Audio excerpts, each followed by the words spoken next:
This week we have 5 wacky world news stories. 4 are real, but 1 will fool you. Happy April Fools! Will you spot the spoof? Over here! Hey, listen up! Newsy Paloozy! Hello and welcome to our special April Fool's episode. For 3 years in a row, oh yeah, we'll be following our April Fool tradition of presenting you 4 real stories and 1 that will fool you. Thing is, real world news can be so wacky. Will you be able to spot the difference? Will you be able to guess which one it is? No pressure. And without consulting Google to help. Hands off your devices, ears only. Still, no pressure. I'm Leela. And I'm Lindy, and you're listening to Newsy Paloozy, the coolest pool of news and information. So without further ado, drum roll please. Here are our stories this week. The owner of Facebook and Instagram is being sued and regulated over claims it's addicting students to its social media platforms. Dun dun dun. A top US designer hits the accelerator and upcycles car parts, getting them revved up for the runway. An ancient toilet is found in China, flushing out old notions of sanitation and civilization. New state-of-the-art pungent paints give artists a smelly edge to their creations. And move over, cat cafes. You'll never believe what one Malaysian pet owner is serving up. Alright then, let's dive on in. First up, it's the Big News Story of the week. Big news indeed in the media world, and for many teenagers too, who are addicted to social media. It's not just teenagers who are addicted to social media, Mama. That's true. It can happen to anyone, but younger minds might not have the skills or maturity to know how to break free from a bad habit. For the record, not all social media use is a bad habit. Okay, that is true, but try telling that to lawmakers in the U.S. state of Utah, where social media firms are now required to get parental consent for children to use their apps and verify users are at least 18 years old. Not just that, but in an effort to protect young people, parents will get full access to their children's online accounts. And kids will be prohibited, as in not allowed, to use social media after 10:30 at night until 6:30 in the morning. Okay, that kinda makes sense. But access to your kid's account? Well, I guess each family can decide what's right for them, but basically, the state of Utah says it wants to help prevent children from being lured to apps that have deliberate features that make them, well, addictive. Never mind full of ads that might not be appropriate for them. That's not all. Meta, the owner of Facebook and Instagram. Oh, I know this one. It's being sued by none other than the school board in the same county that the company is headquartered, San Mateo, California, over more claims it's addicting students to its social media platforms. Yep, and for contributing to a mental health crisis among teenagers. Now people are wondering what's next if the Utah Social Media Regulation Act, as it's called, will be adopted by other states. You heard it here first, people. And now shifting gears completely.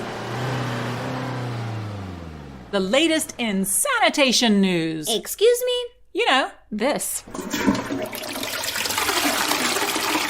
Oh, do we have to? Well, it's also hot archaeology news, too, that's really flushing out earlier theories about sanitation and civilization. Okay. Yep, you'll never believe what was found in China. I don't think I want to know. A 2,400-year-old flushing toilet. As in not just a chamber pot or a bedpan or a hole in the ground where most people would have done their business. Ew! It was empty, I hope. Well... Wait, does it still work? Okay, no. So it was just part of an ancient pot, but with a wide bent pipe leading to an outdoor pit for, flushing away someone's business. Actually, that's kind of cool.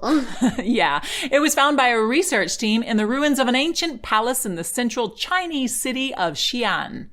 I guess back then it would have been a luxury item. Indeed, most likely reserved for high-ranking officials, and probably a servant would have poured water into the toilet to flush it out every time it was used. Oh, so it was not full-on plumbing then. Well, it's still an impressive level of sanitation over 2,000 years ago, which shows how civilized that part of the world would have been.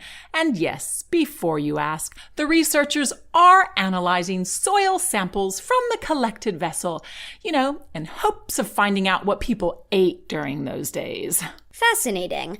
But let's hope people don't accuse us of talking a lot of muck. What's that? I'll tell you what. That's the halftime bell, which means it's time to hear what's making news around the rest of the world. Hold on tight. It's Around the World in 80 Seconds. Whoa, hold tight.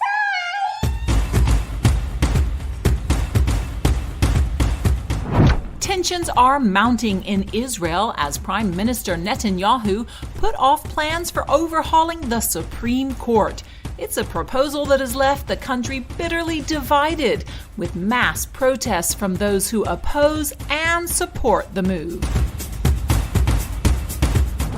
France is also under the grip of angry protesters opposed to President Macron's pension bill, with clashes breaking out across many cities. Labor unions are demanding his government rethink proposals to raise the retirement age by 2 years to 64. In the U.S., search and rescue teams are helping those whose homes have been destroyed after a huge tornado swept through the southern states of Mississippi and Alabama. President Biden says the government will do everything it can to help.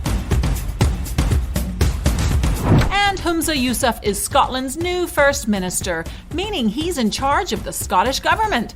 The 37-year-old Scottish National Party leader is not only the youngest First Minister, but also the first from an ethnic minority background, and the first Muslim to lead a major UK political party.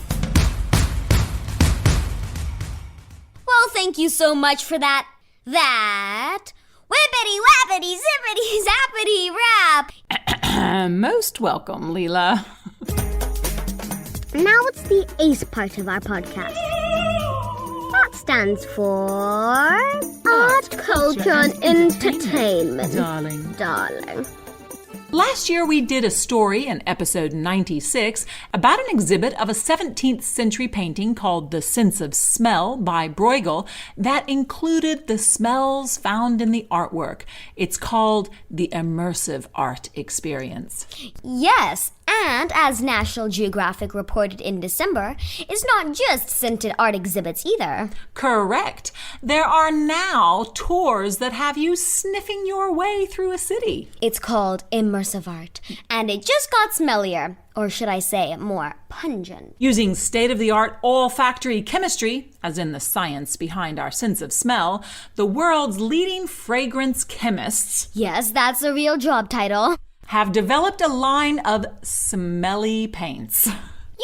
Like those scented magic markers? Their company is rather appropriately called Pungent Paints, and they have 3 ranges. First is, of course, flora and fauna. So that's everything from red rose, white jasmine, and lavender to the smell of freshly cut grass, which is a shade of green. Go figure. They also have a food range: beige for sweet-smelling apple pie, dark brown for coffee, and get ready to hold your nose, silver for fish. Speaking of holding your nose, I'm afraid they also have a rancid range. That's a fancy word for something that's rotten. Luckily, it's not just cow dung and rotting fruit, but the Chemistry Meets Art company says they want to develop the whole range of olfactory experiences to help make artwork come alive. Though right now there is a smell span of only 3 months, so painters and exhibitors have to act fast. But the pungent paint people promise more aromas are to follow. Let's hope they expand their food and flowers range and leave the rancid stuff alone. Yeah. And finally, let's go over and see what the Lucky Dip machine has in store for our last story this week. Step right Step right up. Have a go at the lucky dip machine. The lucky dip machine. What's it going to be today, eh? An oddball, no doubt. An oddball, no doubt. Odd and awful. At least it is for me. Oh, let me guess. Is this a story about creepy crawlies? Yes, so if you don't mind, I'm gonna be handing the mic to Shaiba Jamshid, our correspondent in Malaysia, who's gonna take this one for the team. Cue the music, Mama. Thank you, Shaiba.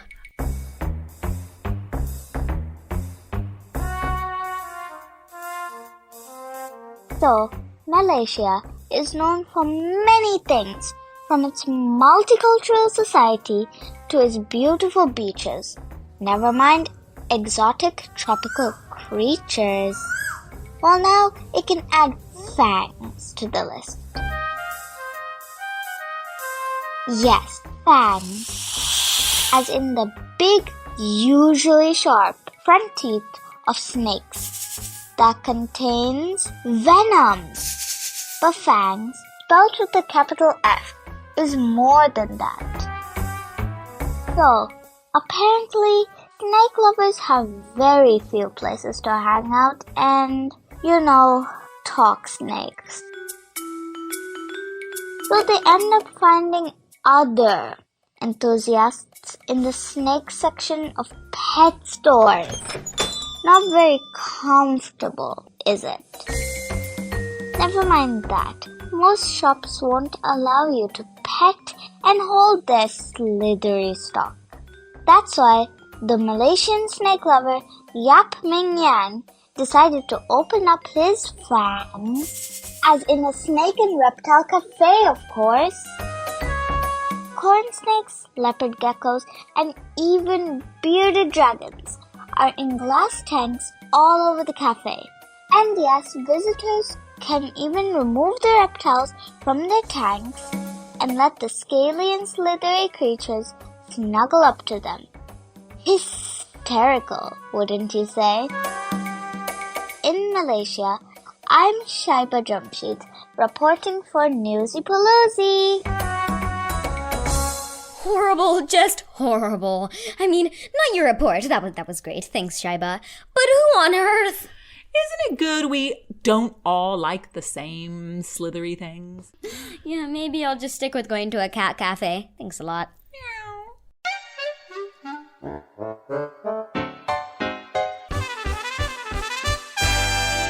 And it's time to wrap up the podcast with The top 5 facts heard today. Fab fact number 1. The owner of Facebook and Instagram is being sued over claims it's addicting students to its social media platforms and contributing to a mental health crisis. What is the name of this parent company? Meta. Fab fact number 2. U.S. fashion designer Jeremy Scott turns scrap auto parts into striking haute couture ball gowns. More like haute couture, if you ask me. What's haute couture mean? It literally translates as high for haute and dressmaking for couture. So basically super expensive high fashion. Fab fact number 3. A 2,400-year-old flushing toilet is said to have been discovered in a ruined palace in the central Chinese city of Xi'an, in an ancient ruined palace. What did people use if they didn't have such a fancy implement? A hole in the ground, or a chamber pot, or a bedpan. Fab fact number 4. Smelly art is all the rage in immersive art these days. What's the other word for paint that smells strongly? Pungent. Fab fact number 5. Snakes, lizards, and desserts meet in Malaysia's first reptile cafe, named after the big, usually sharp front teeth of snakes that contain venom, which are called what? Fangs.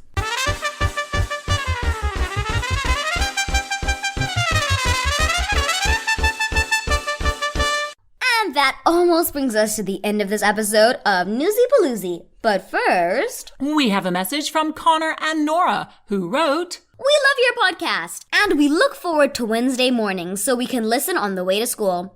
You guys are so funny, and you make us laugh. Keep up the good work." "Aw, that's awesome. Thank you so much, you guys." I forgot to say, right before keep up the good work, there's a laughy emoji. I knew you were going to say that. But anyway, thank you guys so much for that. We also have more reviews that have dropped in on Apple Podcasts, which is super exciting too. More on that next week. And what do you reckon? Any guesses on which of our 5 Wacky World stories was the April Fool fake? If you think you know, why not drop us a line, either on any of our social media handles or send us an email to contact@newsypaloozy.com.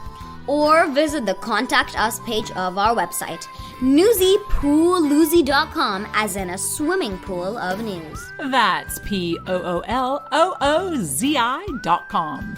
What do you reckon, Mom? Is there a free Newsy Paloozy t-shirt for the first 3 winners? Ooh, that's interesting. Why not? But rather than the first 3, we'll put all those who reply into a hat and pick 3 from that. Because, we have listeners all over the world, all with different time zones, so... We gotta be fair. Yes. Understood.